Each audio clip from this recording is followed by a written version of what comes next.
a lovely evening. Also, thank you so much. Thank you.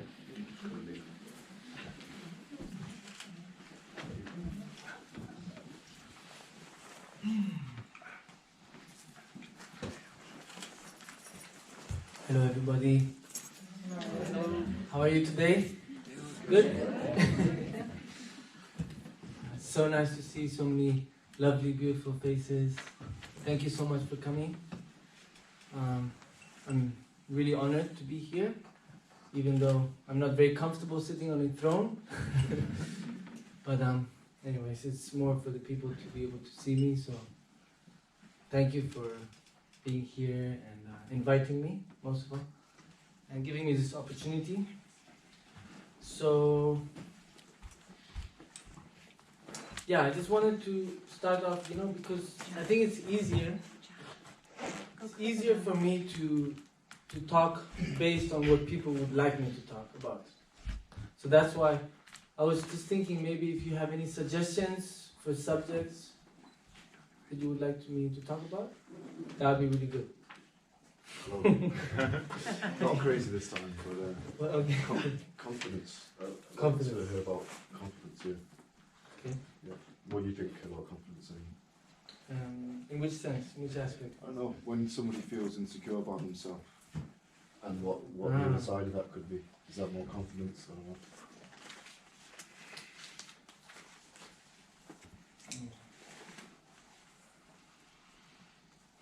Maybe confidence, self-aware, can be around that. Self-esteem. Yeah, something like that, yeah.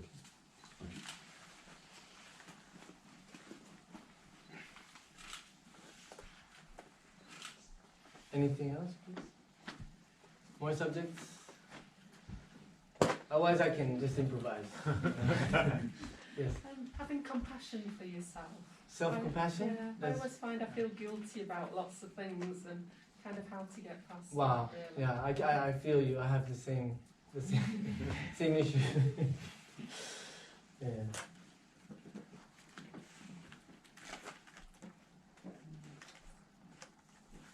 Mm-hmm. Allied to that, how we can use self-compassion to motivate ourselves. A lot of us do it with self-criticism. We need to do this, we need to do that. So how can we use self-compassion as a motivation, self-care as a motivation instead of the big stick? The big stick would be the self-criticism, the self-judgment. Oh yeah, I understand. Yeah. So self-compassion in order to motivate. Yes. Motivation. Yeah. What does the word tantra actually mean? Tantra. Oh, that is very tricky. I can try, but it's complicated, and I don't want to create misunderstanding because already the word tantra is very widely used, and there's so much misunderstanding with it. So maybe actually it's good, but I don't know if I'm the right or qualified person to actually talk about it, but I can try my best. Just the meaning of the word, then. Okay, well, the meaning of the word, what's the meaning of the word? Tantrayana, it comes from Tantrayana. Many meanings. It's like a shortcut, basically. A very dangerous shortcut. Yes. Managing anxiety. Anxiety, okay. Managing. Yeah, what kind of anxiety? Like, Probably obsessive thinking, okay. overthinking of things that are either to come or I guess things that it's not being in the moment, is it? Okay. How to be more in the moment, which is mindfulness. Really. Perfect. Okay, what else? I've got one. Uh-oh. So we're in quite sort of turbulent times for the UK in particular. Yeah. What's the best way to engage in like compassionate activism? Do you know what I mean? Rather than passively accepting the status quo. Yeah, I think we all have a responsibility. So yeah, that's a good one. So how would I put it? How should I put it? Brexit.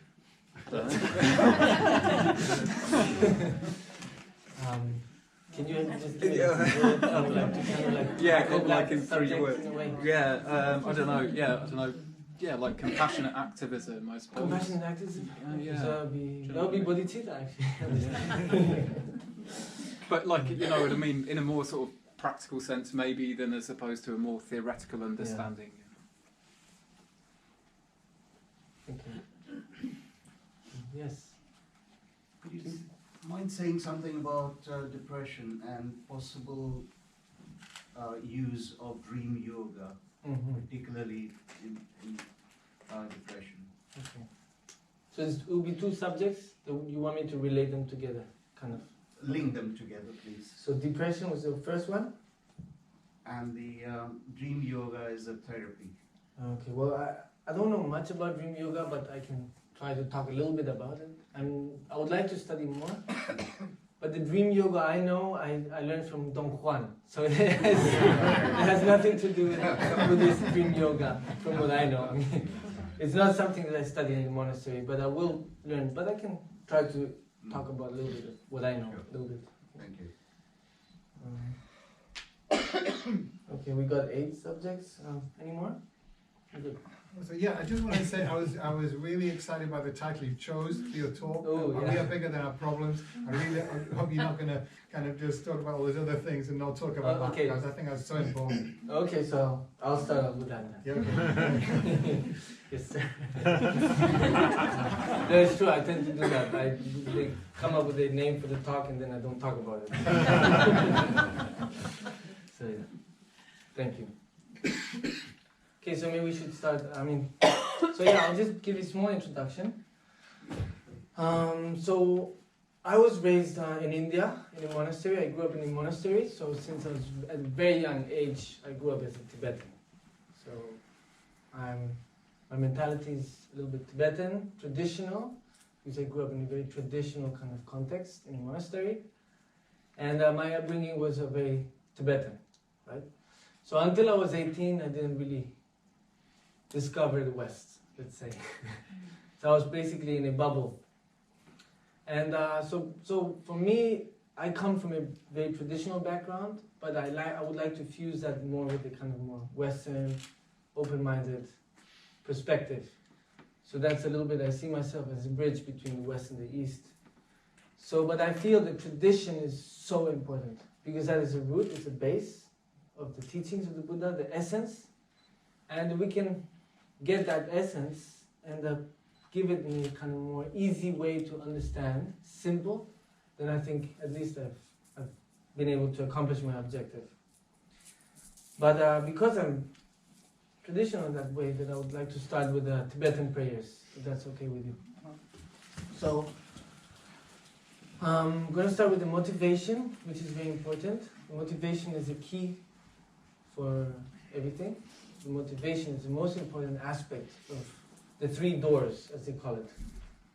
The 3 doors would be the mind, thoughts, the speech, and the body, right?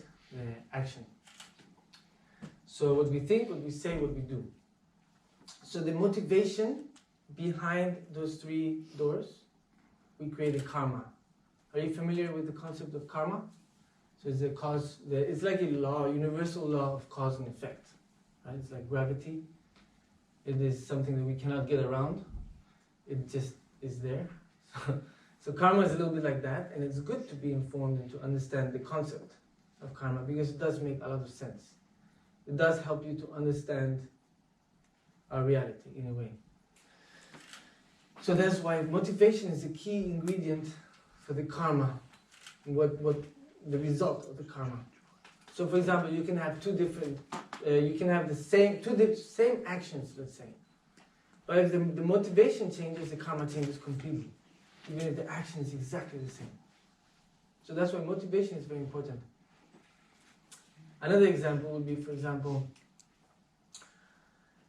if you want to be happy for yourself, if it's a self-centered kind of motivation, me, I want to be happy, then the result is very difficult for that actual happiness to really, come to being. But if your motivation is to help other sentient beings, to help other people have a better life and be happier, then the result is going to be much more powerful, and you will probably be actually happy. So, in other words, maybe like I could put it this way, like the purpose of life is not happiness, right? We think our purpose in life is happiness, but it's not happiness. It's rather experience and growth, right? And happiness comes as a natural byproduct. So when you're not seeking it as an objective, it will find its way to you. Right? So if you don't want to be unhappy, that's a better kind of way of thinking. You know, I just don't want to be. It's not like I want to be happy, and I'm grasping and I'm looking for it, and I don't care if I have to step on other people's toes. You know, if being rich means being happy, then that's what I'm going to do. And for me, that kind of motivation is never going to have the result that we're looking for. So anyway, just a small tip to start off. So let's start with the traditional motivation, which is basically to be able to dedicate our time, our energy, our space to be able to benefit others. And of course, we have to start with ourselves, right? So we have to help ourselves, understand ourselves in order to be able to help others. We cannot love other people if we don't love ourselves. We can't, help other people or sentient beings if we don't help ourselves first. It doesn't mean to be egoist, but it means to have the right motivation. Okay. Sangye chedon soye chenan la changjo pato dani kyapsu shi nage jeso dibe sonamgi drola penche sangye druma Sangye chedon soye chenan la changjo pato dani kyapsu shi nage jeso dibe sonamgi drola penche sangye druma Sangye chedon soye chenan la changjo pato dani kyapsu shi Dagi jiso gibe sonamgi drola penche sangye drupara sho. Okay. So we are bigger than our problem. Would you agree? What? Yes. If you don't agree, then we have a problem. I think it's a great way of thinking. For me, it's like a mantra. People think mantras have to be traditional or Sanskrit-based, or have to come from oral transmission that comes from thousands of years ago. Well, not necessarily. A mantra can be, I am bigger than my problems. That can be a really good mantra. For me, it helps. It's a mantra. It helps for me. When I'm stuck sometimes in a situation that looks really difficult, sometimes I recite to myself that mantra. I am bigger than my problems. And then suddenly the problems become small. And of course, so basically, if I'm going to give you dharma in a nutshell, a very simple way of explaining it would be to learn how to adapt in a positive way to any situation, right? And change your perspective, change your life. That's about it. Simple, right? Okay, we're done. Can go home now. Think about it. It's very simple, right? Isn't it simple? Yeah. But we make it so complicated. Well, why is that? Why do we make things so complicated when they're so simple? It's simple, but it's hard to do. It's hard to do, Hard or to not? change. Because nothing's ever been that easy in life. Yeah, because we have created habits. Yeah. We are creatures of habit, and we have been creating habits for a very long time. And according to Dharma, for many lifetimes before us, before this lifetime, for many, many lifetimes. So for now, let's forget about past lives, future lives. Let's just focus on this life. If you think about it, in this lifetime, every day is like a life. Right? We're born in the morning and we die at night. So if we just focus on in this life, focus on every day as a lifetime, then it's more simple. Keep things more simple. So for example, if we say, okay, how do I adapt positively to any situation? Change your perspective. Right? If you're able to change your perspective, then things are very different. Change your perspective, change the world. Change yourself. So be the change that you want to see in the world. It's easy to look outside and be critical about this person or that person or this or that or whatever, and not to look at ourselves. Because one of the hardest things to do is to look at oneself. That is one of the hardest things to do. we're not used to do that. We're not used to searching inside and really confronting our demons.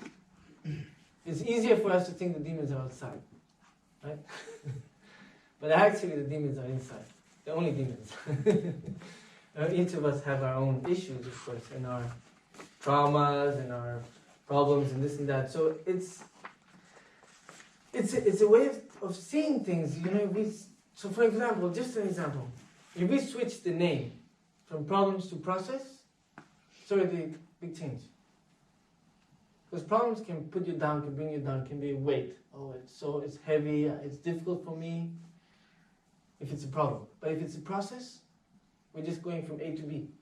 And it's an opportunity. We're becoming better people, we're improving, we're learning, we're having more experience. So then it's not a problem anymore, it's a process. And any situation can be dealt that way. And I've seen people, it's very relative, of course, because it's very clear, certain people see things in certain ways. And they react in a different way, they adapt in a different way, based maybe on their experience of life. So for example, for some people, suddenly their phone doesn't work and it's just having a meltdown, a breakdown. Oh my God, my phone's not working, or they lose some photos. So that's what happened to me, so I can talk about myself. I lost about 60,000 photos or videos of my son the whole year.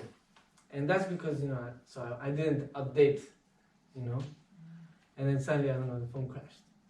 So I was having a hard time dealing with that, but then I thought, hey, like 100 years ago, people didn't have that possibility to take photos of your kids growing up.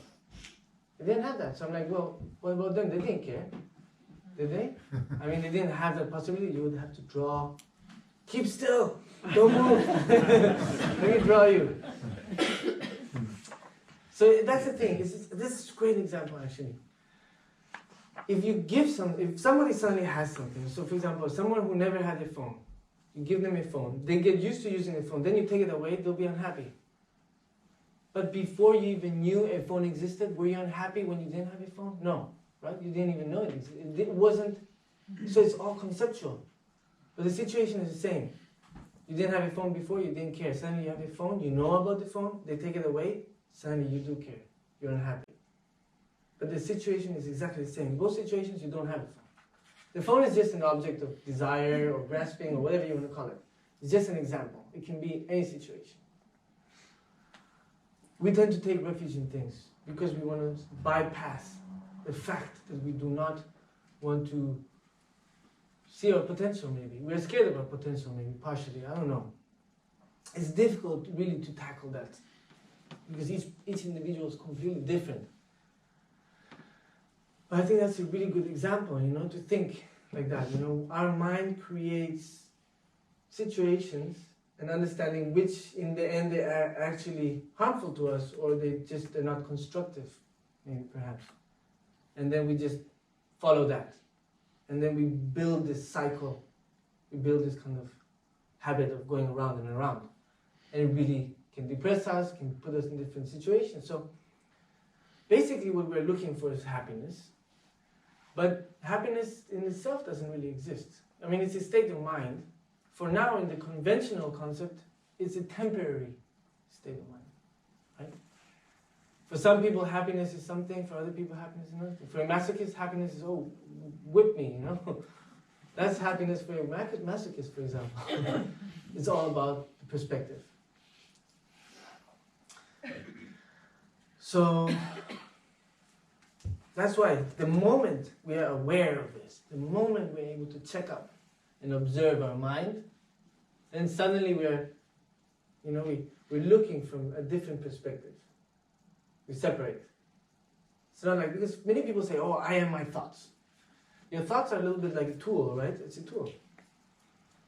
But you are not your thoughts. Your thoughts are just a part of you. Like your hand, it's just part of you.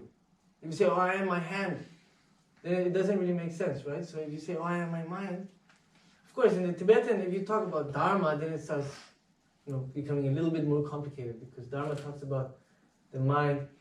We talk about the soul, for example, where we talk about the mind being more like the brain, we relate the mind to the brain. We relate the soul to, oh, reincarnation is the soul. But in the end, it's very similar. Okay? In the Tibetan Buddhism, they talk about the clear light, the aspect of the clear light. That is like the pure aspect of who we are, our true nature. It's pure, clear light. And that clear light is what travels from body to body, if you want to talk about reincarnation. And for example, in the West, we say, oh, you know, the heart. You know, I feel from the heart, or I have this gut instinct, I have a gut feeling. You know, so I mean, you could relate to the gut, the heart, and the brain as three different types of brain. You can relate to that. Actually, indigenous people, back in the days, I mean, they still exist today, but they always talked about that. You know, the Aborigines in Australia, they said, oh, we have three brains, and the main brain is the stomach, right? And then the heart, and then... Anyways, we can get to that if you want. But my point is that the moment we recognize and we don't identify with the mind, then we can see things in a different perspective and not be so immersed. And then we come to the part where we are bigger than our problems. Right? So if you're able to see your problems from the outside, it's different. Just like another example. Why are other people's problems not as big as when they're your problem? Why when something good happens to someone, it's like, it's okay, oh yeah, I'm happy, it's okay, but it's not such a big deal. If something bad happens, oh, I'm really sorry for them, but it's not such a big deal. But when it happens to you, it's like, wow, it's so good, or wow, it's so bad.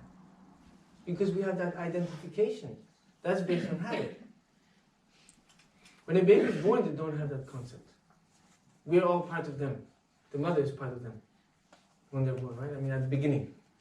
And then one day, they look at the mirror and they have this shock. Like, oh my God, you know, there's a separation, kind of this concept of, oh, you know, everything is not part of me. And then so slowly we start to be wired up that way, you know, and it's like, oh, Papa, Mama, my Papa, my Mama. I mean, it's good, it's very good, but I'm just explaining a little bit how the process, with this concept of separation, the concept of me. So if you talk about Dharma, for example, they say, if you search for the I, there's no I. You can't find it. However hard you look for it, you will never find it. Just a concept based on the five senses. So let's say, okay, for example, so we have five senses, right? We have the eyesight, the smell, the hearing, the touch, feeling, and what else? Taste, yeah. And then there's one mind that's behind those that perceives all five. And through that perception, we create a concept of reality. We create a concept of I. But if you search that I, you can never find it. Where is it? You can't really pinpoint it. It's just a concept. So the moment you're able to be aware of that, suddenly, boom, and you can just breathe more. You can be more calm. You can see things in a more calm way. You're able to relate to the world and to other people in a very different way.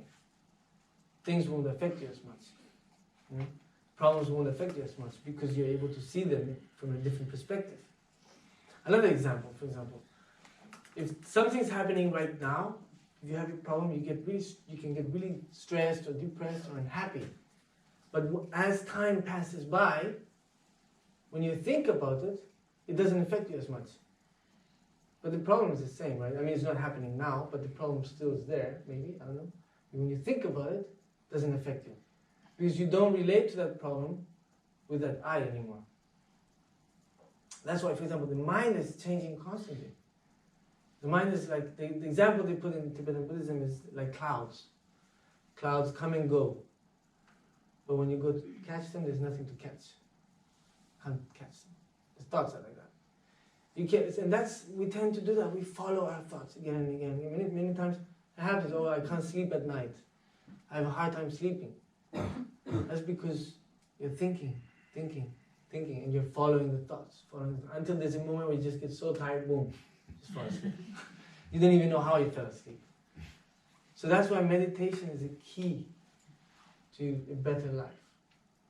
And it's not just Dharma. It's not the Dharma suddenly, oh, that's, Dharma's going to give it to you. No, it's a mechanism, a universal mechanism that existed way before Dharma even existed. And everybody can relate to it, and it works for everybody the same way. This is a universal mechanism. The same way that, for example, we share the air, we share the space, right? Many times people have this concept of separation, but actually we're all the same in nature. We can really relate to each other in many different aspects. So that's really important. And so I think that's the first step. In order to be bigger than your problems, you have to understand that the problems are not like you see them. If you don't identify with that problem, then the problem is not as big. You can work on it, you can tackle it in a much easier way. Because you can look from it from the outside. It's like when you're inside the bubble, you can't really see what's going on. But when you come outside of the bubble, then, you have better vision. Does that make sense? Yeah? Okay.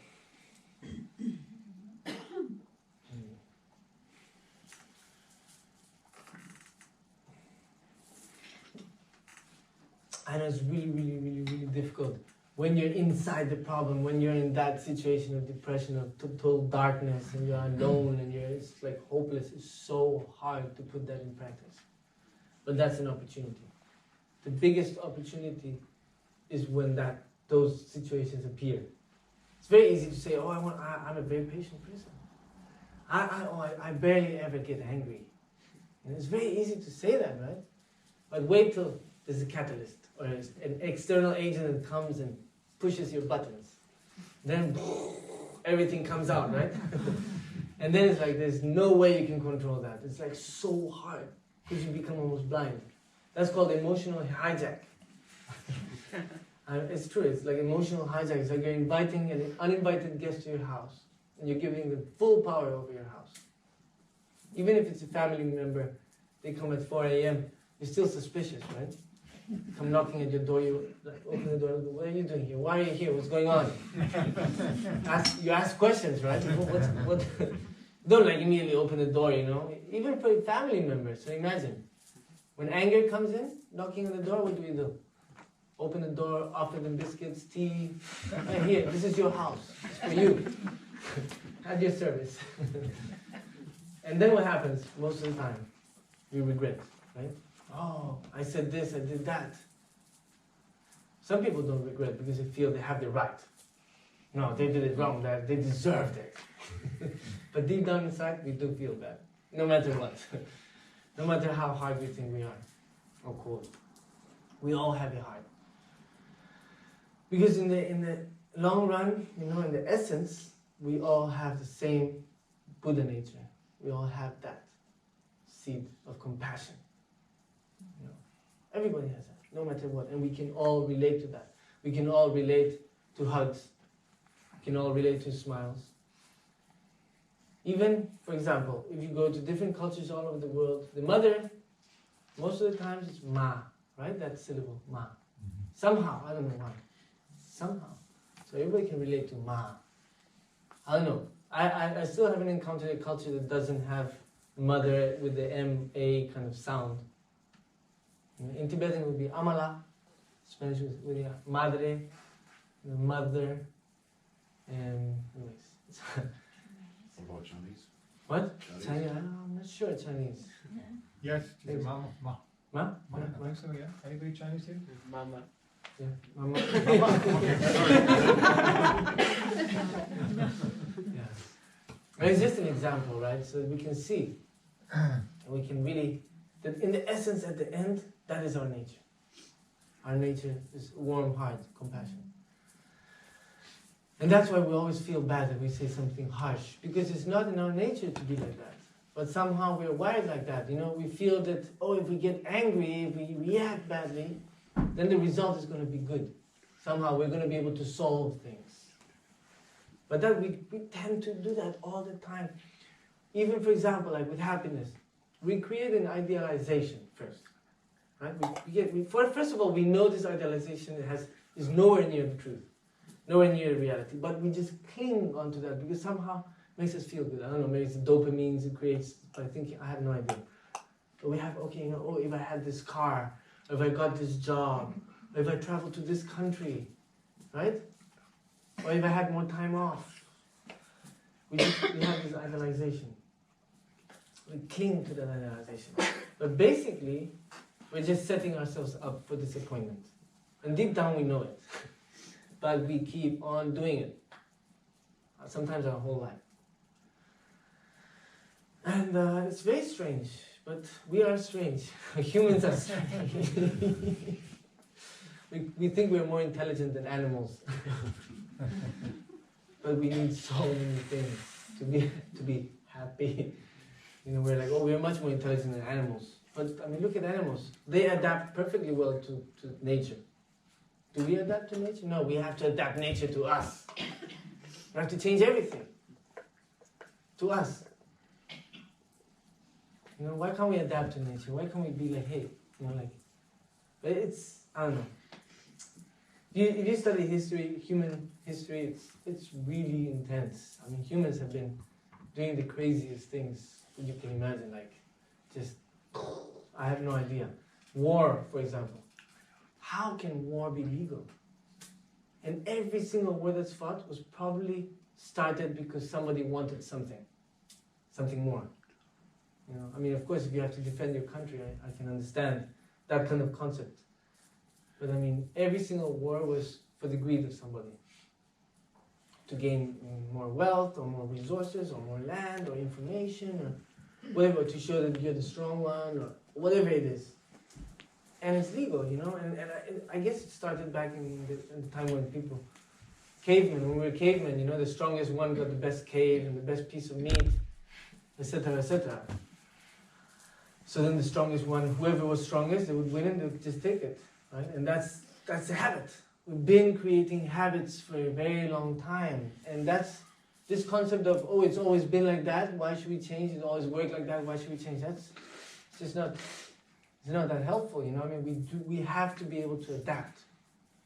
And that's the thing, many times we don't have the capacity to adapt because we've created this habit of thinking, oh, we don't want to change, we're scared of change because we're scared of the unknown. And life is changing constantly. It's like being in a river and trying to hold on to a rock or a branch and say, no, I want to stay here. And the river just, you know, just keeps moving, keeps moving. And you're like, no, this is where I should be. And eventually the river is just going to, you know, you're going to get tired and it's just going to wash you down. And if you're not prepared, what's going to happen?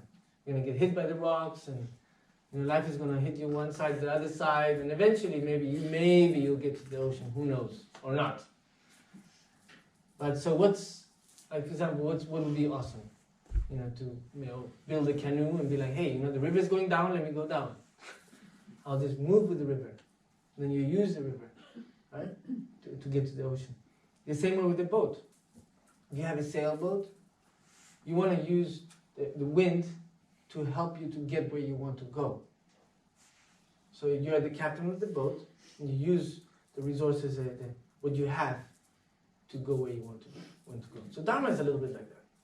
Dharma is telling you, hey, wake up. There's an issue. Okay, there's a problem, or a process, if you want to say. And we want to get somewhere. We want to get to a goal. We have an aim, we have an objective. What's that objective? To understand our true nature, to understand our mind, to really understand what are we doing here. What is our purpose in life? Our purpose in life is to improve and help others improve in order to reach a state of mind where we can be happy. Or temporarily happy, at least, for the time being. And then slowly, right? And they call that, of course, there's many levels. We want to have direct understanding, perception of emptiness, realization of emptiness, and of course you want to have bodhicitta, compassion, you want to be liberated from samsara, you want to reach nirvana, all these stages. So the first step would be to understand the reality, so we can create renunciation, right? So we don't suffer so much. The more we cling, why do we cling? Because we don't understand the reality. We don't see the reality as it is. What is reality? How do we perceive reality? We perceive it through the 5 senses. That's reality for us. But somehow we think what's out there is so real. But it's just a couple of brain neurons you know, receiving, you know, electro impulses, or something. I can't really explain it very well, but anyways, you get the picture, right?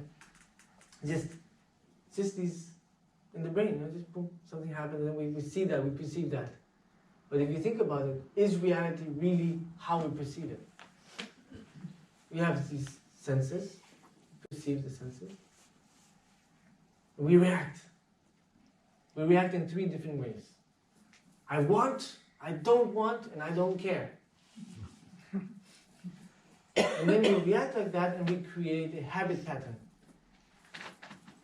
So, for example, if we didn't react so much, if we were more equanimous, we would actually start creating that habit, and then we could be much more happy. These things wouldn't affect us so much. So that would be a little bit like moderation or the middle path. You know, so I mean, I'm not saying don't enjoy life as you would like to enjoy. It's not about renunciation.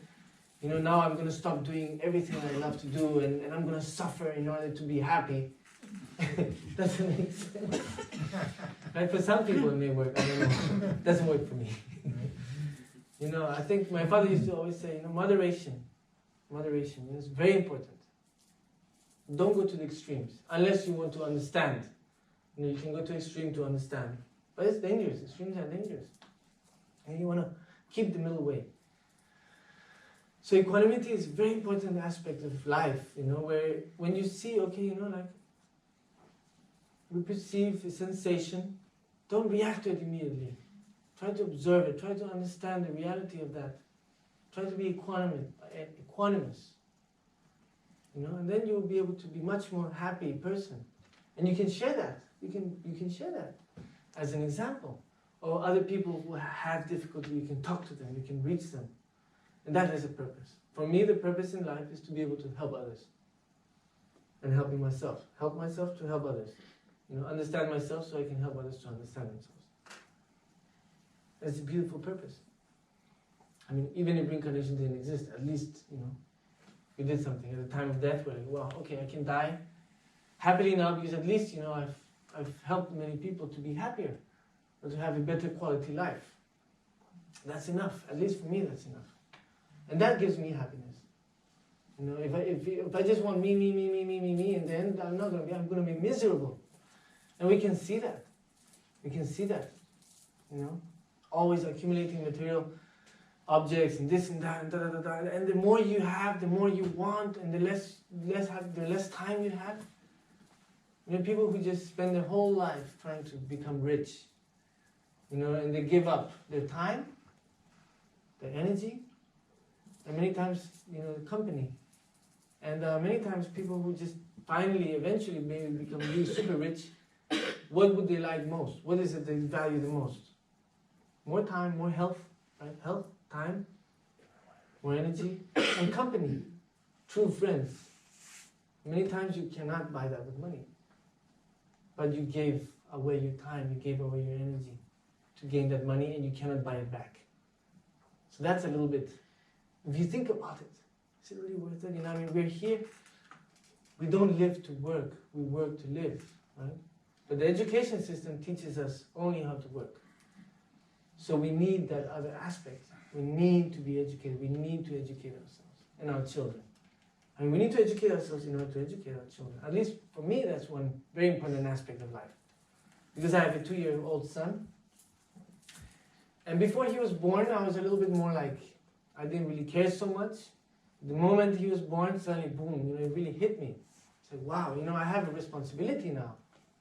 You know, because that's, you know, that's one of the self-compassion aspect. It's very difficult to sometimes love yourself. You know, it's easy to say, oh no, I love myself. But then you look at your lifestyle. Are you really taking care of yourself? Are you really treating yourself with compassion? You know, sometimes we're really hard with ourselves. For me, that's why guilt is something I can relate to. You know, I can be really hard with myself. You know, if I feel I did something wrong, I can just like really punish myself. Oh, you did it wrong, blah, blah, blah. I really feel guilty, and I go on and on and on and on with it. It's not constructive, it's not productive.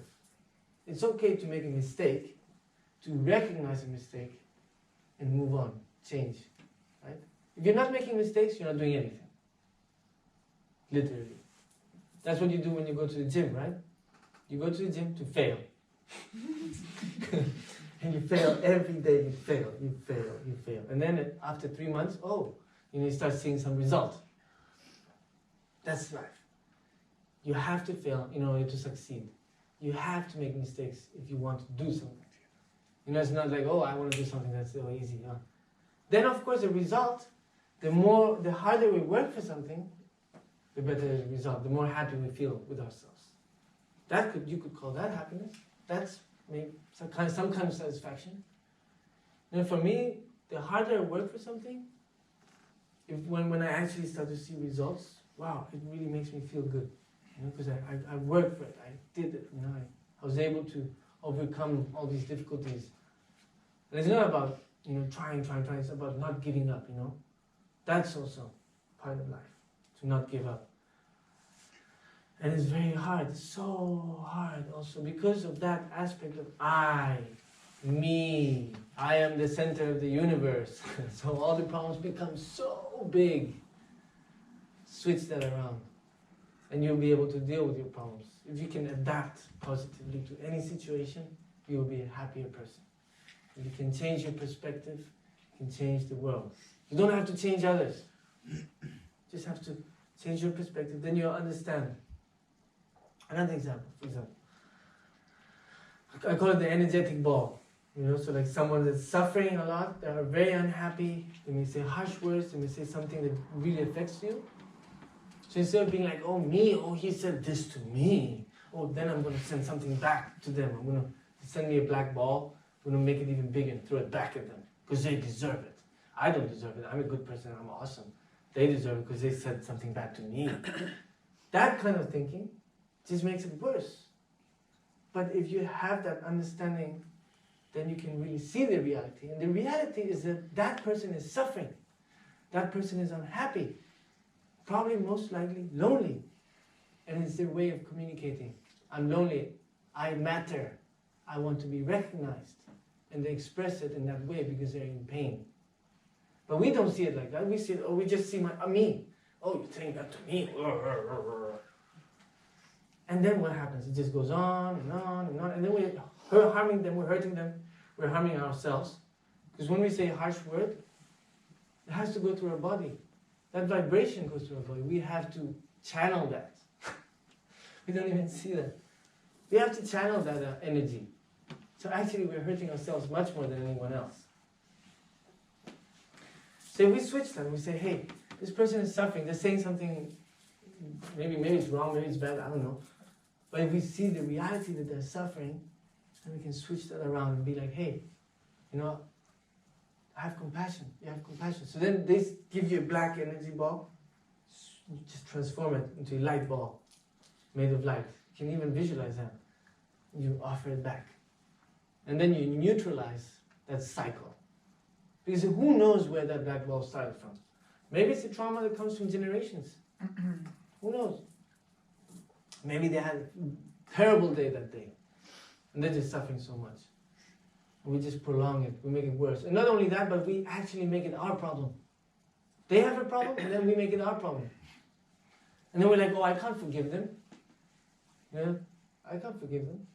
Why? Because, no, it's unforgivable. What they did is so wrong. Then we're carrying their problem. Even if we didn't do anything wrong, by not forgiving that person, we are carrying their problem. So just aspects, just a way to see things. So for example, instead of making it our problem, we try to help them. We try to neutralize them. Of course, there's a limit. And that's where also self-compassion comes in. We cannot allow people to just keep gaslighting us day after day. In a relationship, there's a point you have to have a limit where you say, hey, okay, that's it. Enough is enough. I have to love myself too. I can't allow this kind of treatment. You have to respect yourself, right? So you just walk away. Give them space to think about it. Give them space to see it for themselves. Because many times if you're there, you don't give the opportunity for people to really look inside. Because you're always there. So then it's like, they're all like interacting or this or that, and it's so important to be able to look inside. That is the most important aspect. If you're lonely when you're alone, no matter who you're with, you're going to be lonely. If you're unhappy where you are, no matter where you go or what circumstances you're in, you will be unhappy. That's why change your mind, change everything, right?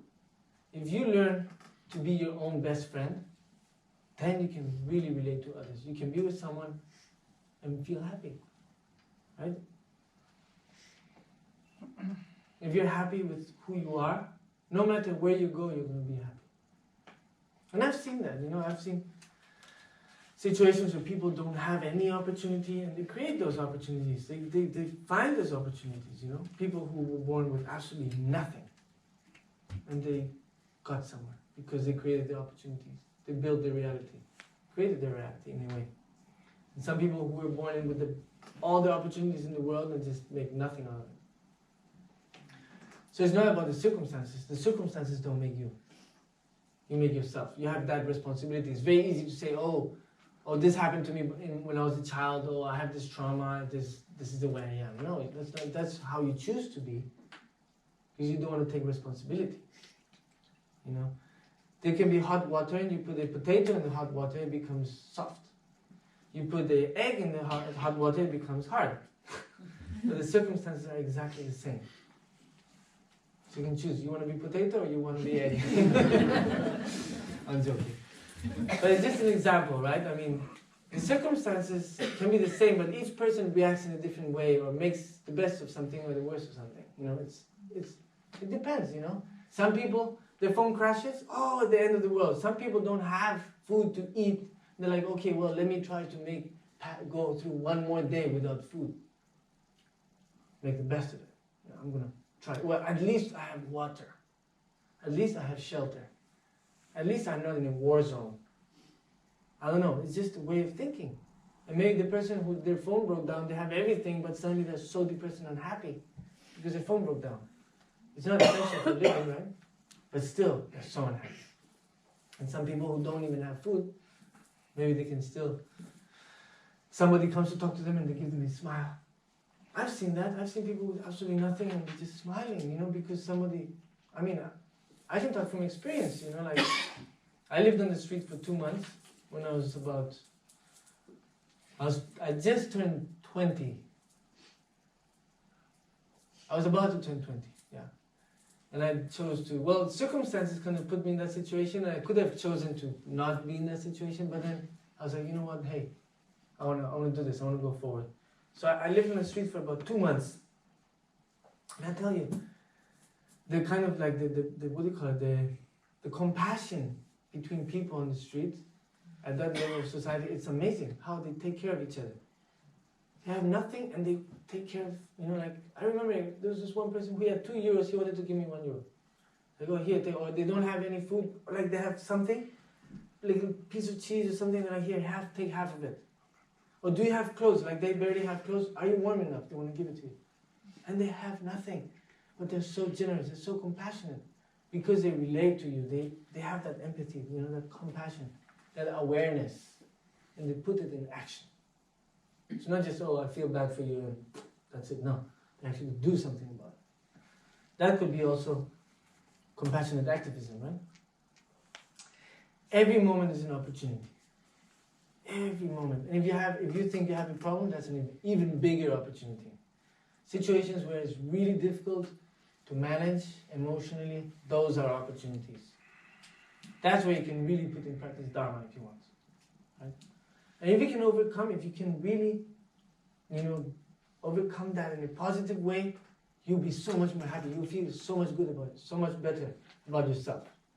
But if you let it just take you down, then it just keeps getting worse. Right? I think we can all relate to that. It makes sense, right? Dharma makes sense, because it's not something that just somebody just thought about and wrote it in the book. It's through experience. Everything Dharma talks about is because someone experienced it and shares that. It's not just somebody that invented it. It's not a fantasy. It's a technique. It's a universal technique that follows the mechanism of what we are. We're just traveling. we're traveling and we're at a school. The earth can be a school and we're learning to grow, to be better. You know, if you want to compete with yourself yesterday. If you want to compare yourself with your yesterday. And if you want to judge, well then, try not to judge. And if you have to judge, at least don't condemn. Right? Because people can change. And everything is changing, actually. And I mean, if we have to judge, at least judge yourself. You can't really judge others. You know, because we don't really know even ourselves. We don't know how we're going to react tomorrow when certain circumstances happen. We don't. Many times it happens to me, you know, I react in a way and I'm like, what happened? Why did I react like that? That's so strange, and I really try to understand, and sometimes I don't even understand myself. So how can we have the right, or think we have the right to judge others if we don't even know ourselves? We don't know what people have gone through, what they've gone through, or how their day was, or where they live, or who their family is, or how their family treats them, or how they feel, how they relate to the world. There's so many aspects in life. So the best way is always to have compassion. Compassion will always take you where you want to go, which is happiness or non-unhappiness, for now. So I think that's a good start point for we're beginning our practice. Right? You. Yeah? Thank you. Yeah. What time is it? 7:30. 7:30. What time do we start? Do we start at 6:30. Oh, we start at 6:30? What time do we go to? 8:30. Do you want to go to? Do you want to have a break? How about a break? Yeah. Is that good? Yeah. Okay. I'll consult the tantra part. Thank you. Okay, we'll get back. How much? 10 minutes? 15 minutes? 15 minutes? So 10? 10? Okay. 7:40-ish. Okay. So see you now. It's always now, right? Oh, that's it. So where were we? Sorry? Tantra. Oh, Tantra. Oh. I'm in trouble now.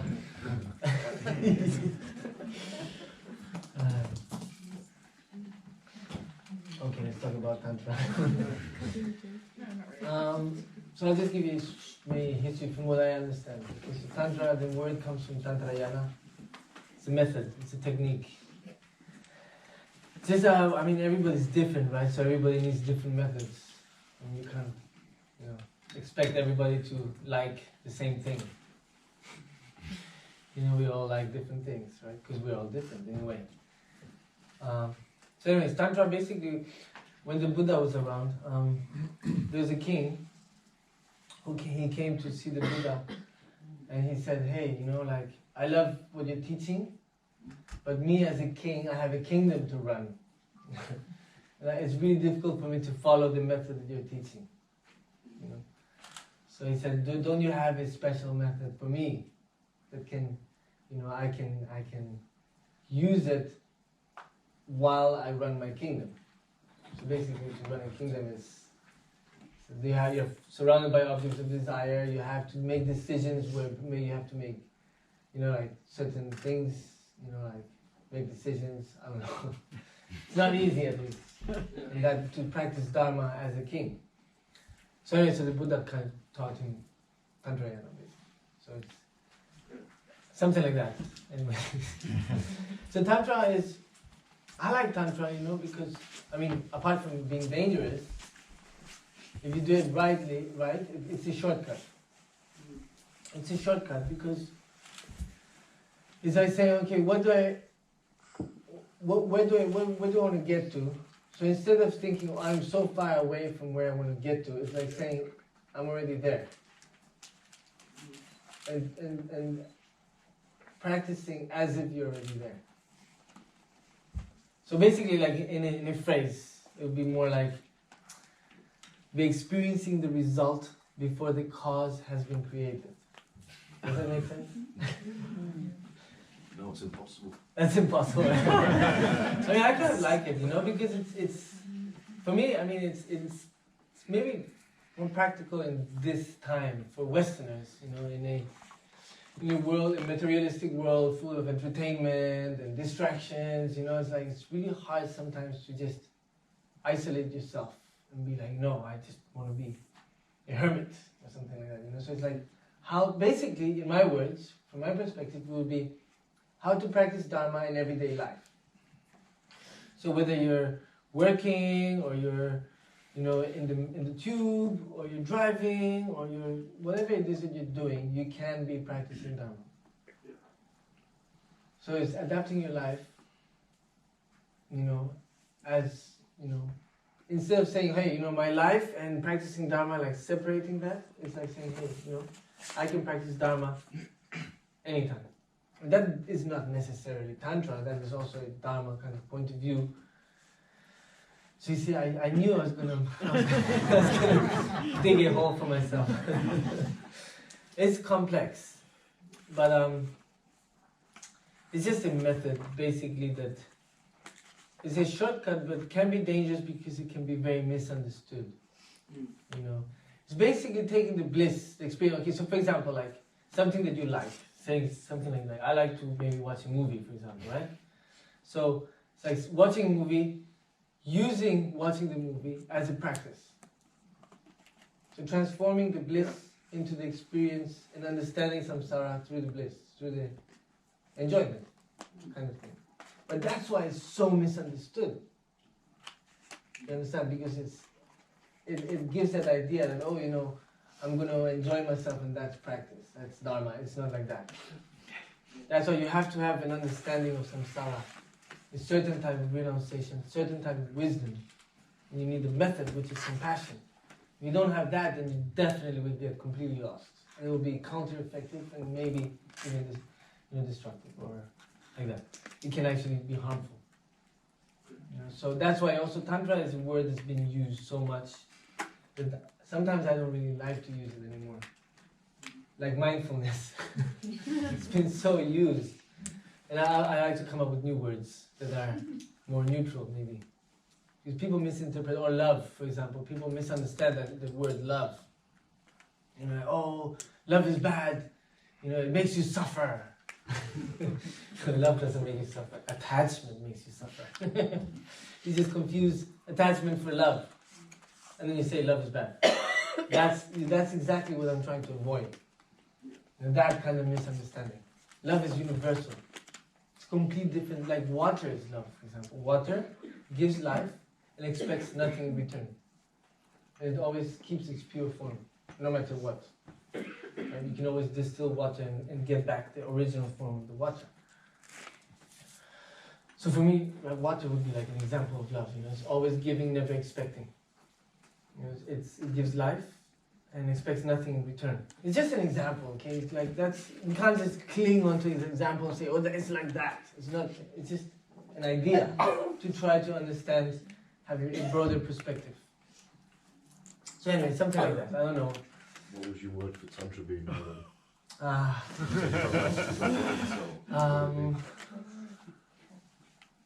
What words?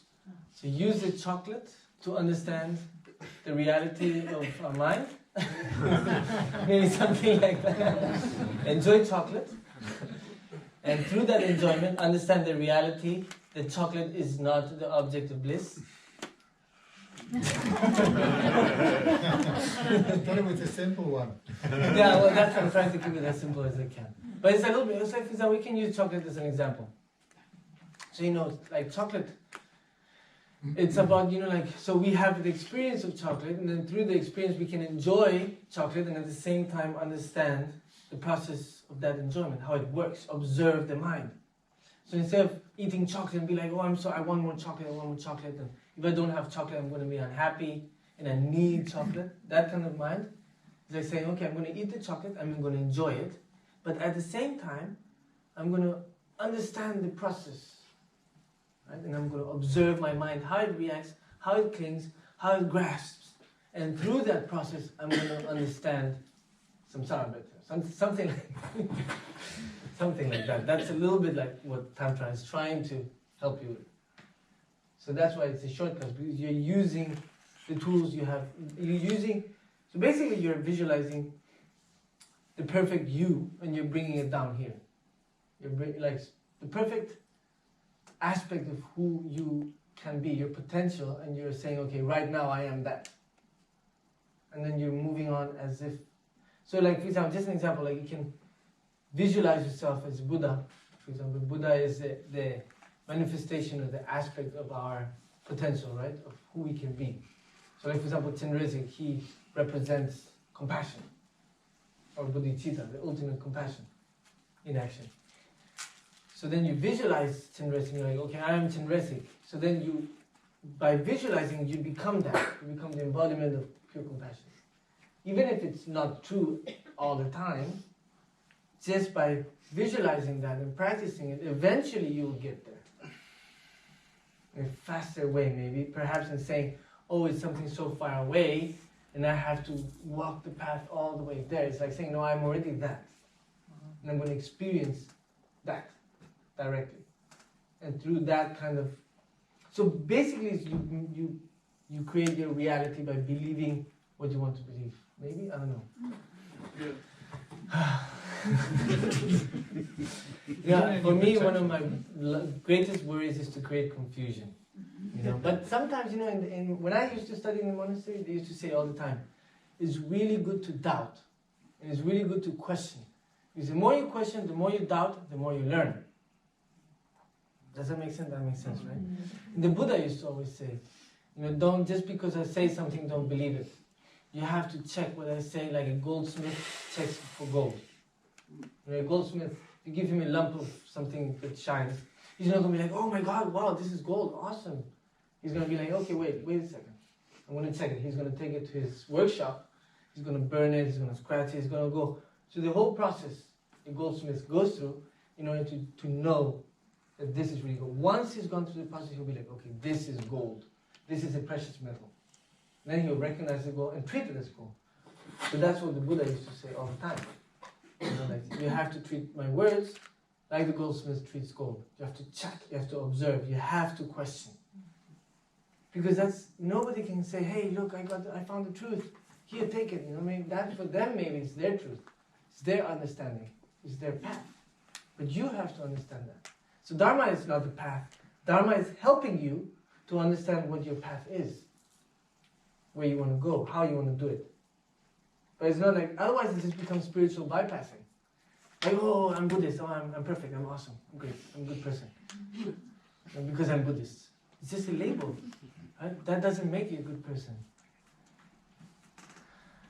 So that's a little bit what I can talk about for now, about Tantra. Because I really am not qualified. Maybe eventually, someday, I can give you a little bit more insight, a little bit more like something more juicy. But for now, that's the best I can do.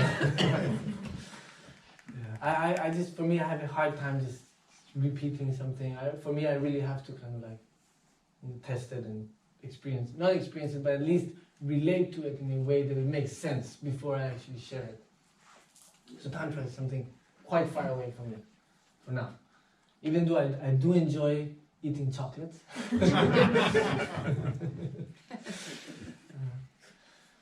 Yeah. Okay, so I think managing anxiety, I think, is a very important aspect of life, especially today. In today's society today, you know, we are. It seems like we have less time every time. You know, every time we have less time, and we get anxiety, maybe we get stressed.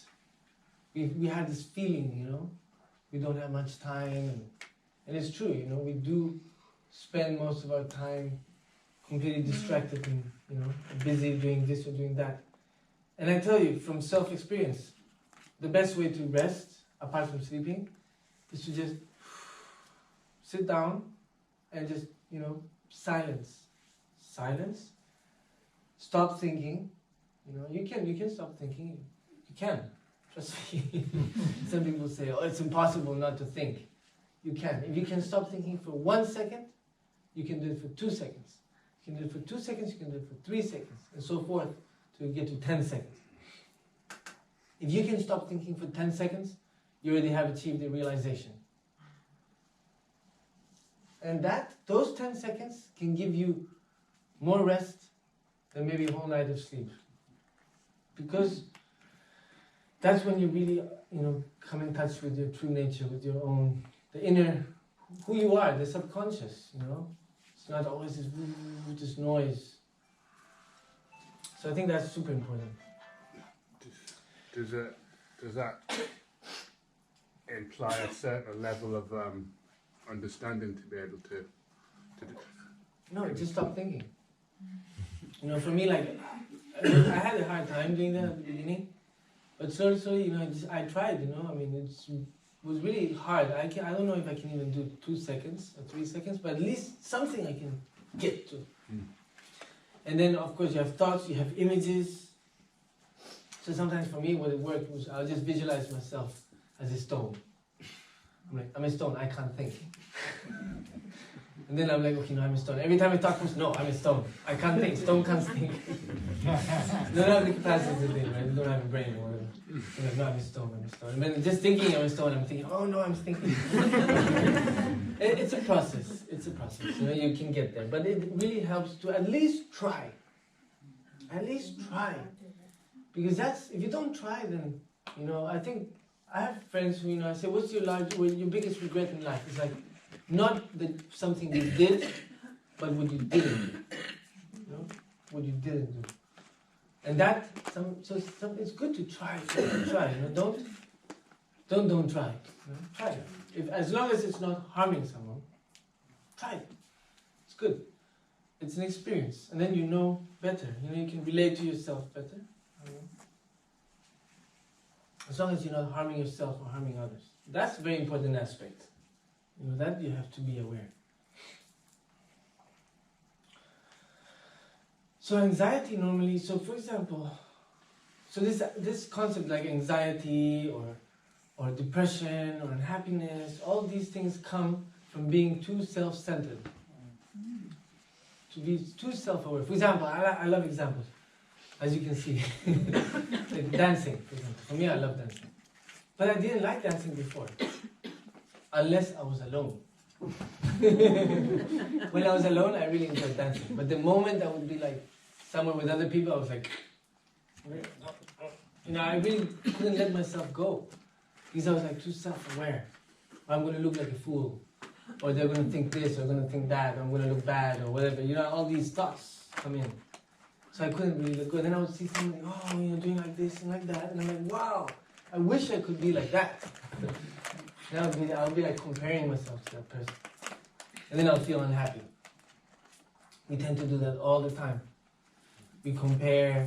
Even like, for example, a photo of a model. Oh wow, I wish I was like that. But I bet you the model thinks the same of that photo. Because that photo's gone through Photoshop. And I bet the model doesn't look as good as that photo. Because that photo, that concept is an idealization. It doesn't exist.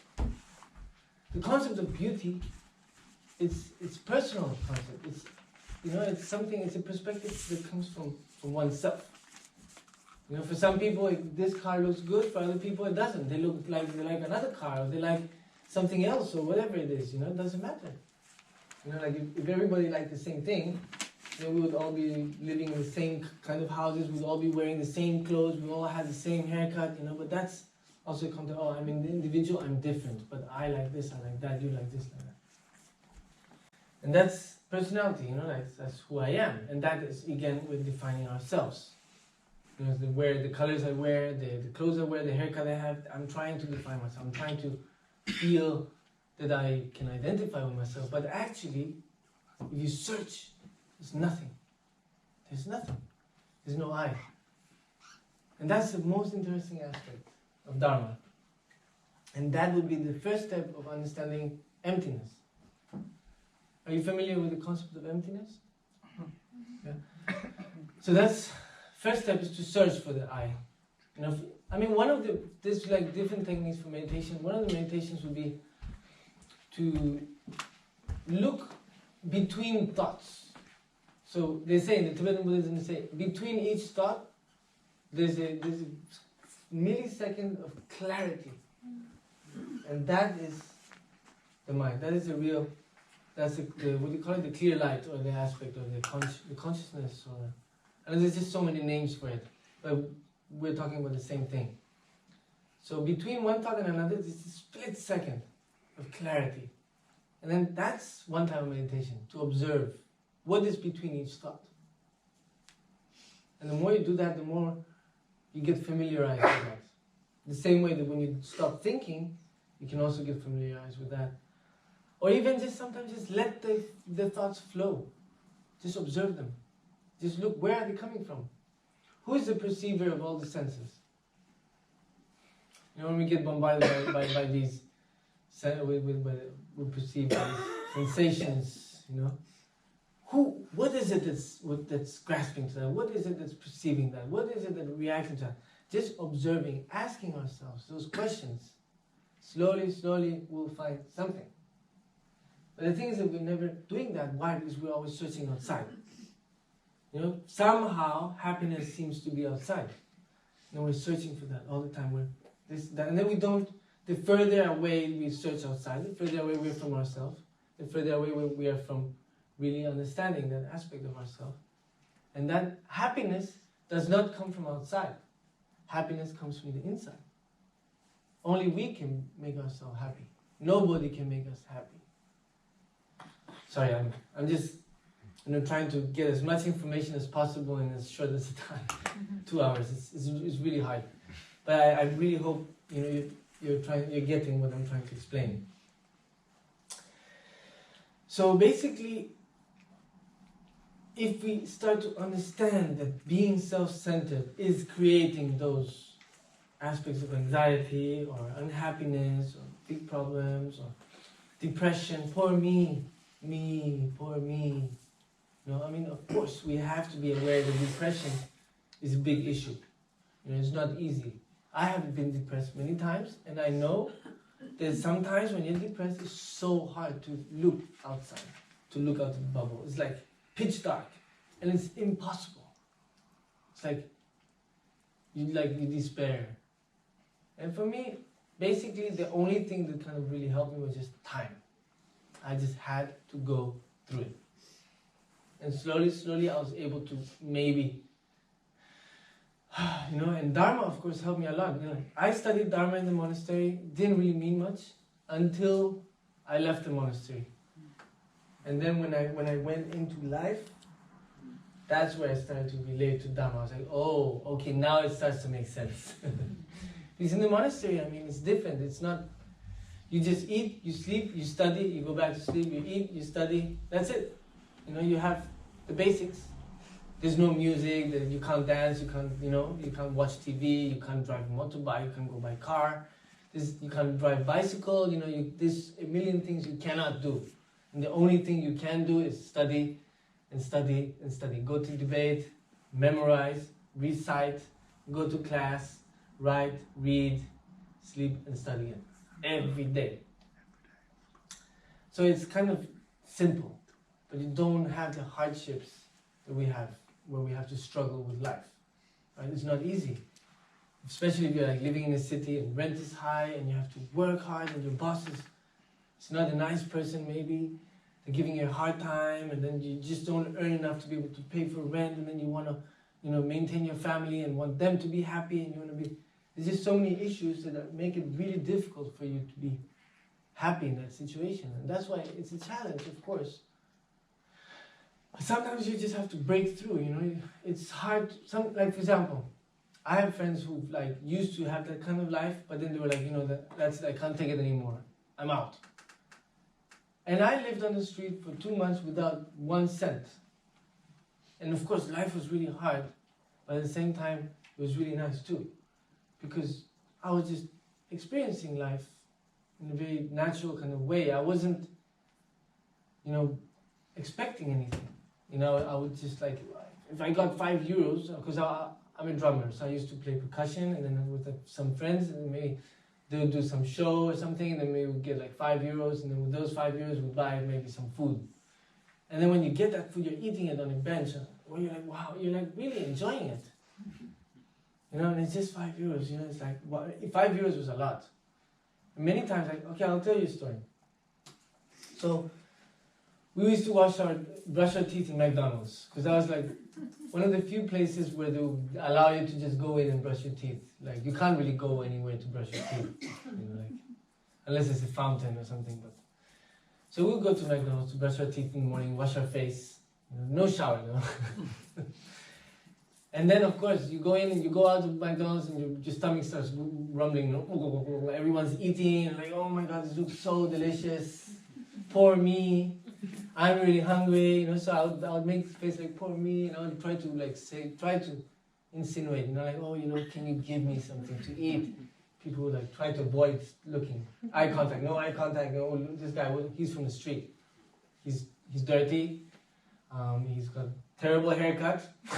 His appearance is totally unsocial. And so people would be like defensive about the food, They'll even put their arm around the food, like thinking that I'm going to steal it or something. Because I'll be like, oh, I'm hungry, poor me. That concept.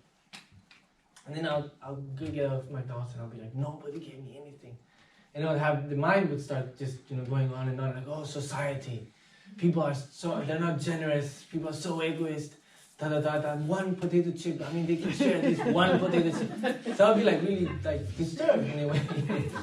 And I'll be like sitting on the bench frowning like that. And then my friend would appear and he'd be like, hey, he'd be like smiling, super happy all the time. He had nothing. Sometimes when he slept, he would get so cold, he would actually get up, run, and go back to sleep.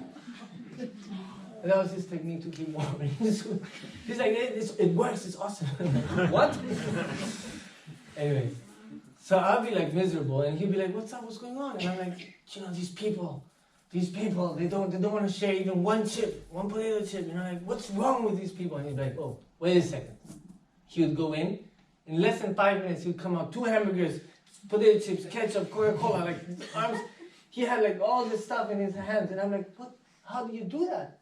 And he's like, I don't feel sorry for myself. That's what he told me. He said, I don't feel sorry for myself. He's just so happy that people are like, hey, why is he's living on the street, he has nothing, and he's so happy. I want a piece of that. So people are attracted to his attitude. So people will give. They would give even if he didn't ask. They would want to give.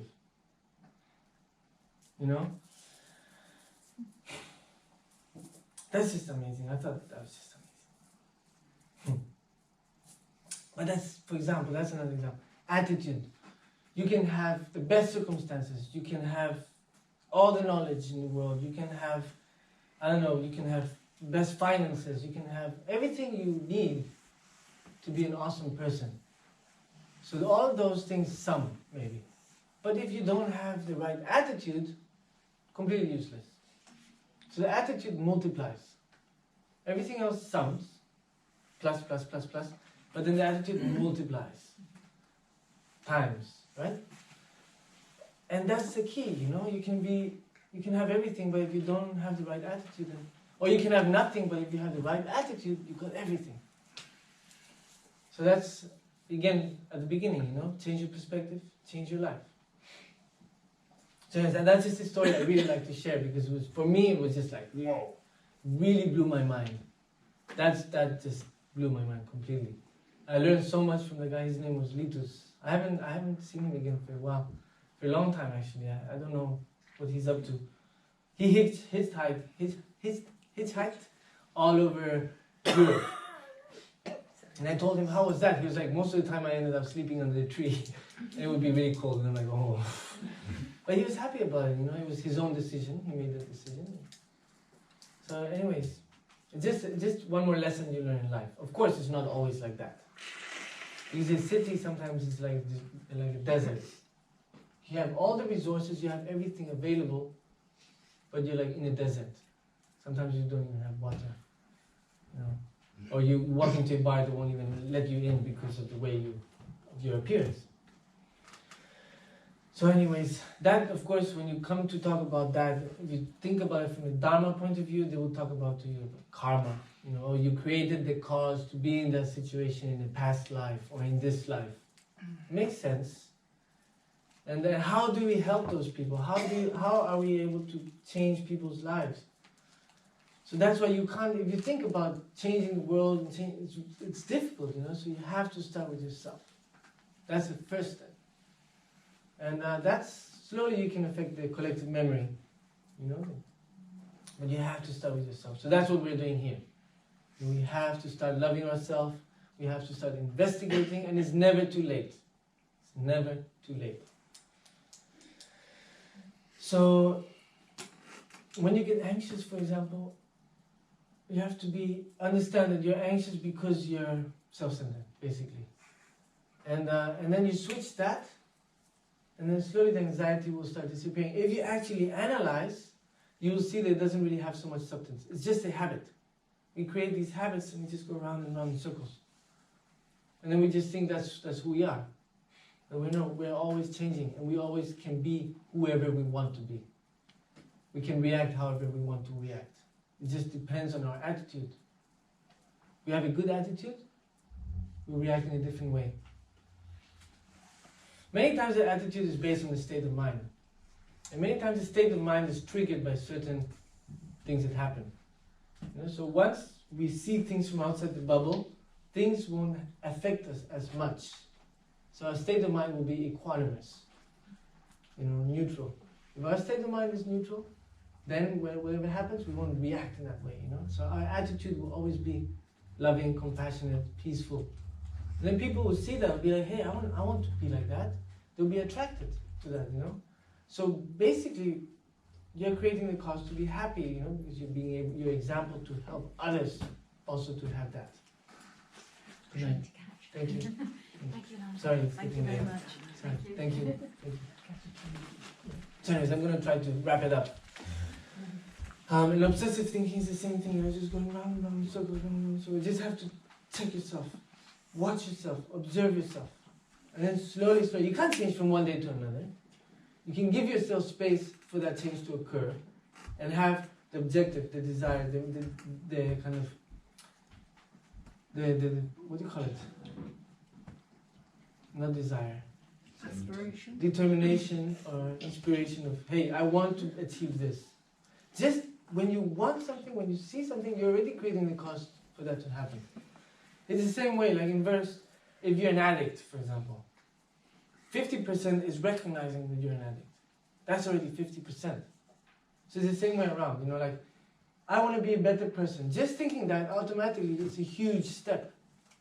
Because you're already starting the mechanism, the inner mechanism, the subconscious mind is already starting.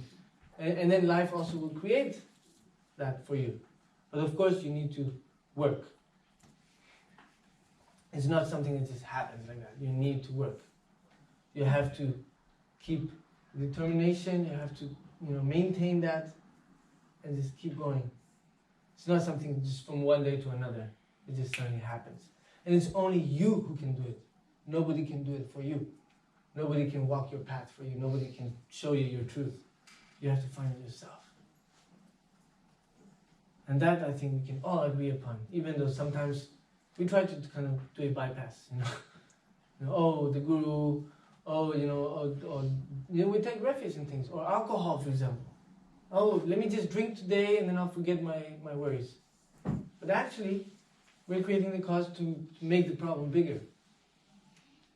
Because we're not solving anything, we're not confronting it. We're just trying to bypass it, we're trying to avoid it, avoid. Eventually, we're going to have to confront ourselves. One day. So if we can do it now, better, much easier. Make things easier. Depression is also like that, works like that also. It's not easy, and I know it's so hard for many people, and for me, I sometimes despair. I don't know how to help people, but then I realize, hey, I have so much work to do on myself. I really need to work on myself before I can even start helping anyone. And of course, when I see my son, I'm like, okay, he's just 2 years old, but I have to prepare myself so that I can be the example for him to learn from. Because I can be like, hey, don't shout or don't do this, don't do that, and then I'm doing that, it doesn't make sense, right? Be a good boy, and then I'm like terrible. And he sees that, he's like, hey, my dad's like that, well, I'm going to be like that too. So be the example you want to teach. If you want your son to learn, if you want him to be in a certain way, act that way. Be like that. And you don't have to say anything. I mean, of course, you have to show some limitations. You have to, you know, create a certain place for him to be able to grow happily and have a balance and all of that. But the most important is how you act, who you are, so that he can relate to that.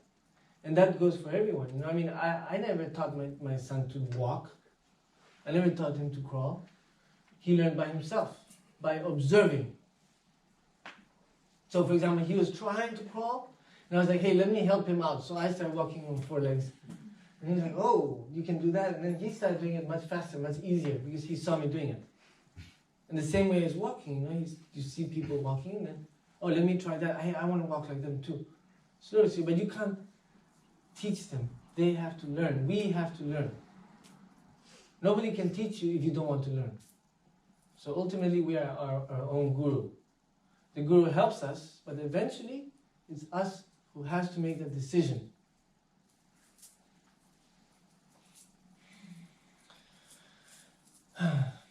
Yeah, it's getting late. Dream yoga.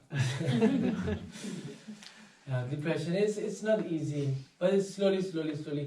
For me, to have compassion for oneself is the key.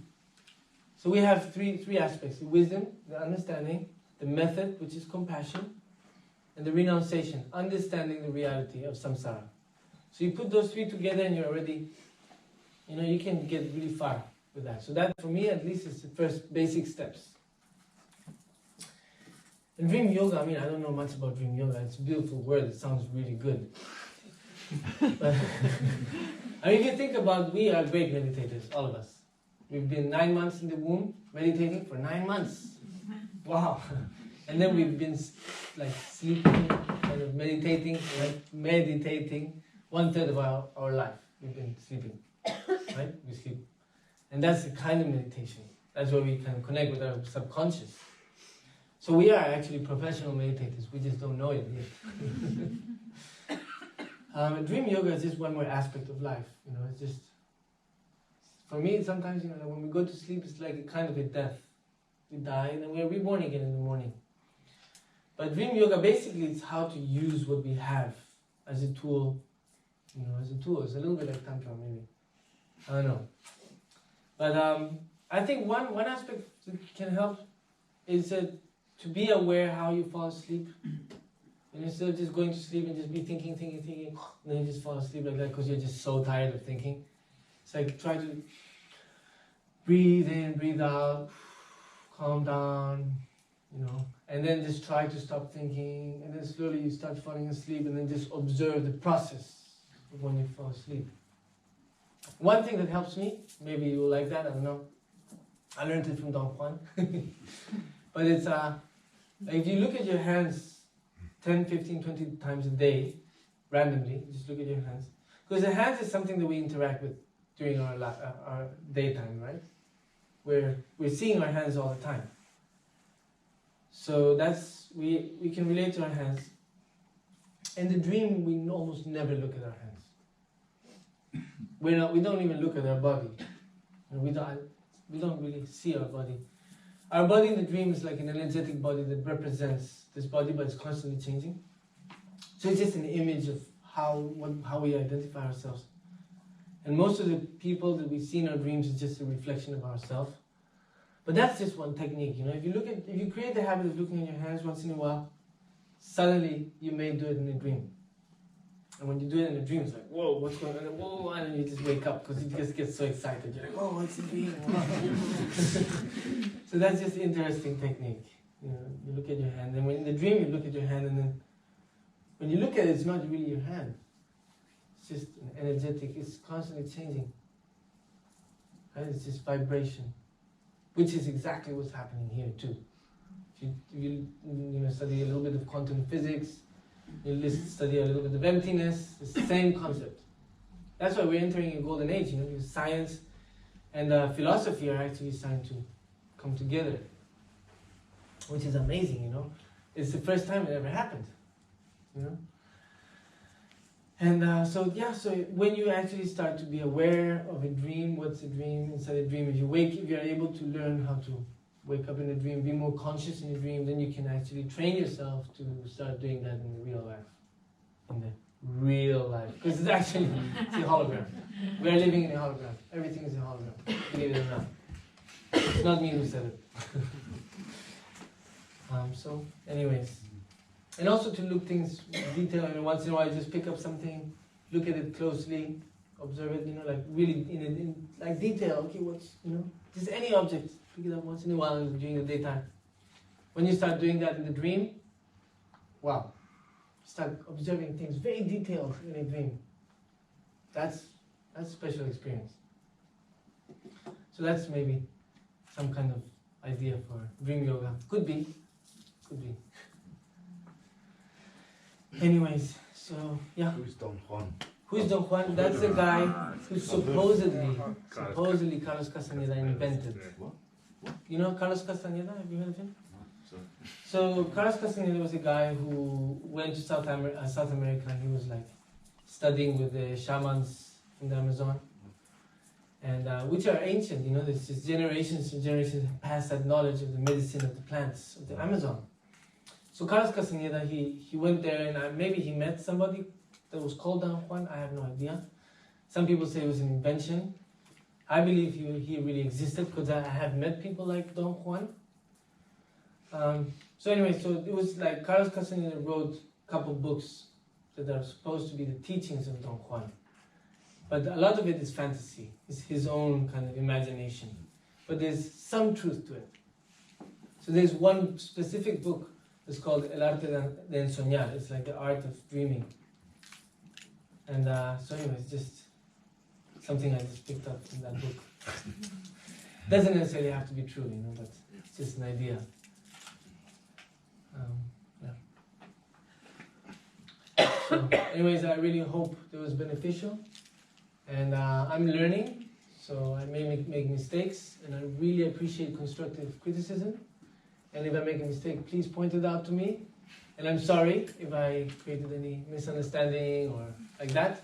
Slowly, as I learn, I'll be able to maybe be more clear like that. So, anyways, thank you so much for listening and taking me seriously. So, let's dedicate this time and energy and space that we've used and we've shared.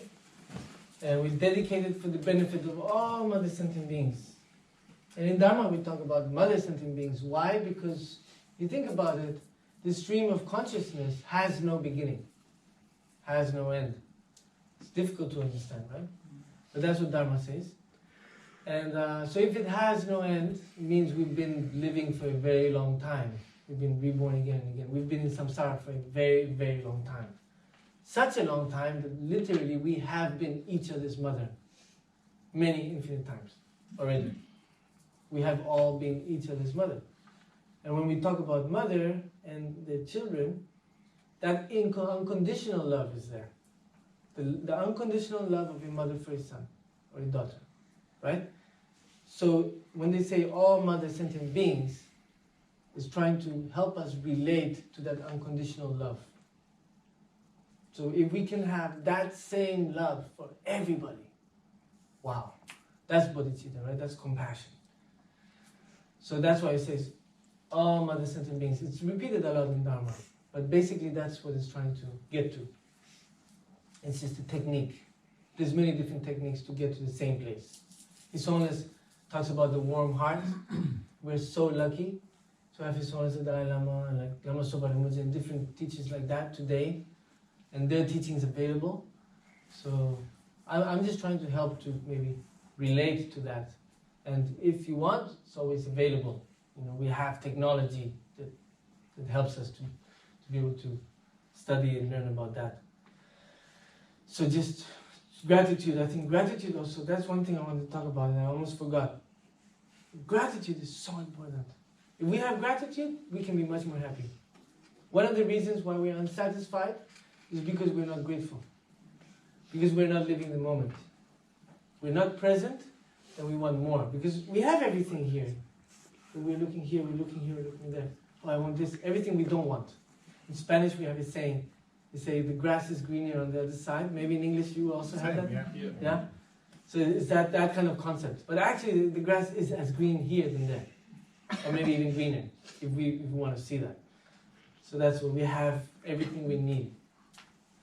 So if we are grateful, every morning we motivate ourselves, and we create that gratitude, then we just, wow, everything changes color. It becomes much more beautiful, much more special, much more magical, and we really are able to appreciate and enjoy and live fully. So thank you so much, and let's dedicate to all Mother Sentient beings, and let's dedicate every day of our life, the time, the energy, the space that we spend, that we dedicate to understand, to help ourselves to improve, in order to help all other Mother Sentient beings also to reach that point of happiness, and so that we can liberate them from samsara and suffering, the cycle of suffering. Chanjo Sanjo Rimboje, Maje Panam Giguji, Kiwara Nambara Mebayang, Kone Kondo Pewa, Yawadi Nyududa, Lama Sangye Juju, Dora Tikya Maluba, Te Sala Kiwara, Kare Rave, Korwe Shingamdi, Pendan Dewa Malu June, Jene Siwa, Tenzin Osel Hita, Shabe Side Padu Tenju. Thank you. Good night. Sweet dreams. Lucid dreams. You want to acknowledge the Okay. volunteers.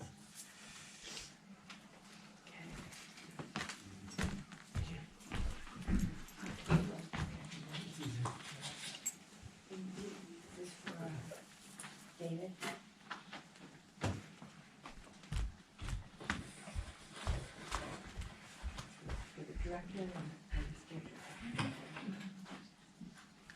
Where did he go? He's going to get something. So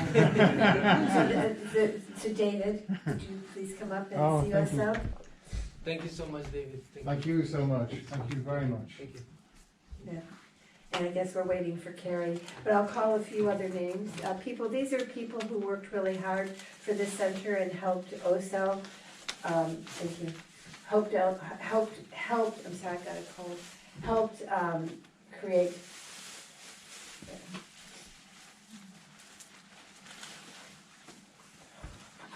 Good word, nice.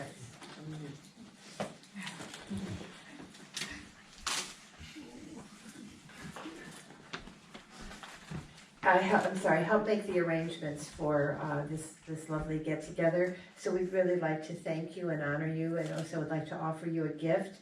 So Don Gothard, Don. I say Don, this is how you say it. Don. Okay. It's as in the break up. Break up. The break? The break of dawn. Yeah, the break of dawn.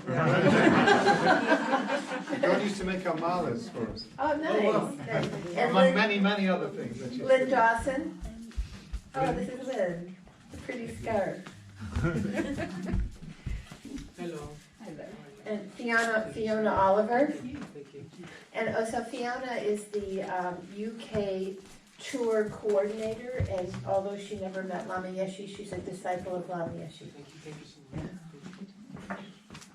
Chrissy, can someone take pictures? Christy actually had to leave early. You're on a video. And Dominique and Jason Briggs. Oh, Have twins, man. That's you as well. Thank you so much. Thank you. and Jeannie Hay. Jeannie here? Oh, there she is. Oh, okay. Oh, the chef lady. Lisa? I don't know her last name. So that's you, Lisa. That's Oh, not- Lisa! that's Oh, and Lisa, you're coming tomorrow? Yes. Yeah, Lisa would like to talk to you about something. Thank you so much. Yeah. We already did Lynn Dawson, right? Yeah. Okay. Oh, you're on here twice. Okay, I'm gonna do this one. Marie Odile Leconte.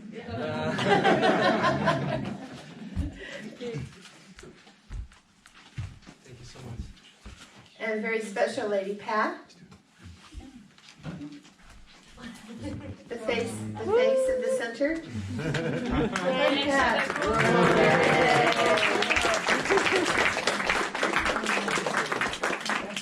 Thank you. Thank you. And Tim Yeah, Smith. the fact that runs everything in this place at the minute. I'm here all day and the night, yeah.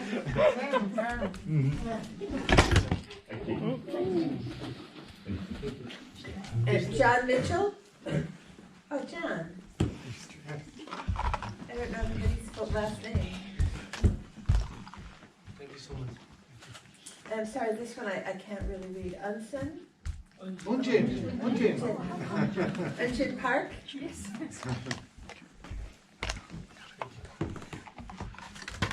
Celia Chambers? Celia Chambers?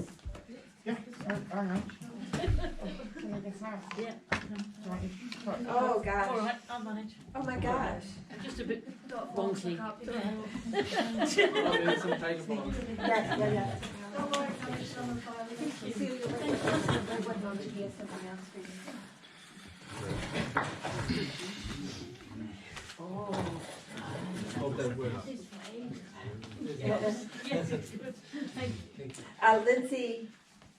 Lindy? Lindsay. Bobby? Lindsay Bushby. Bushby. This is your life.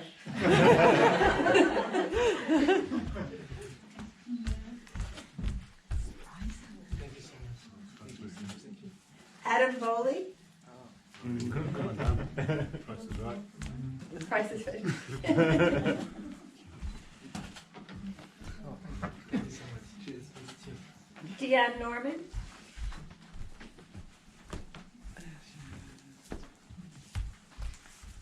Thank you so much. And Jackie Ingram? Jackie? Yes. Yes. Thank you so much. Jackie just went on pilgrimage. Her husband took her on pilgrimage to Tibet. Tibet. Yeah, you told me. Yeah. And then our director. Where is our director? Did he finally come in? It's hiding. Yeah. He's hiding. Carrie. Yay, Carrie.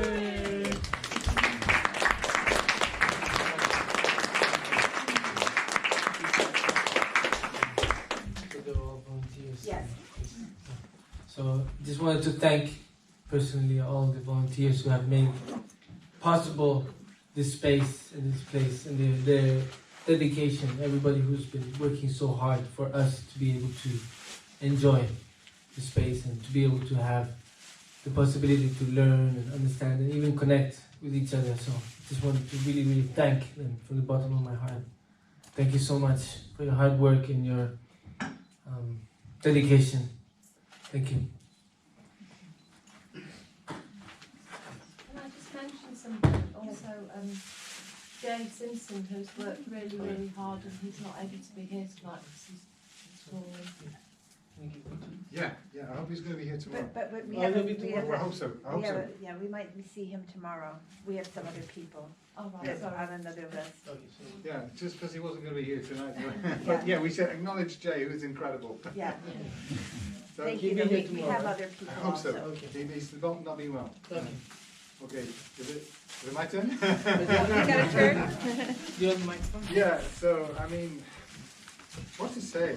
It's been incredibly inspirational evening, and it's been an inspirational time for me as well because I've been spending a bit of time with Osel to see, how he's risen above the difficult circumstances he had to face and the example. And tonight, I think that was, for me, that was a really inspiring talk. That was totally, the authentic essence of the Dharma without any of the jargon, any of the complication and confusion.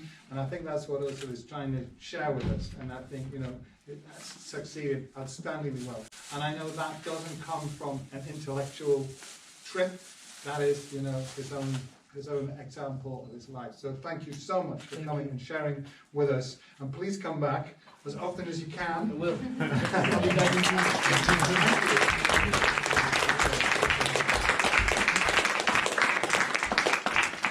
So, Whoa. so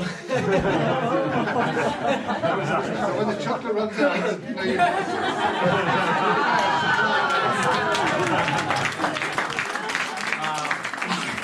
The colour of Vajrayogini. Yes. Also, thank you for my heart. Thank you so much. Thank you for being my true friend. Thank you. And Thank you so much. And Osel has been talking about this centre, and with real enthusiasm, and it's really inspired me to think, we're getting some things right. We've got a long way to go, and that really meant something to me. To your endorsement of what we're doing here. So we'll stay in touch, and please, you give us any sort of suggestions you have. We'd like to hear them, and we'll try and put them in practice. Thank you. Thank you so much. Thank you so much.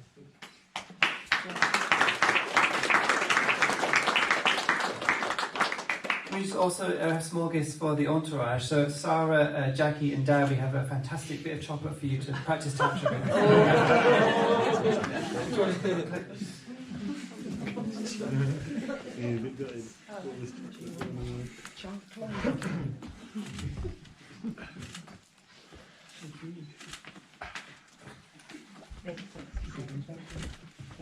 It's not small. Okay. Thank you. Okay. Sleep well. Thank you. Wake well.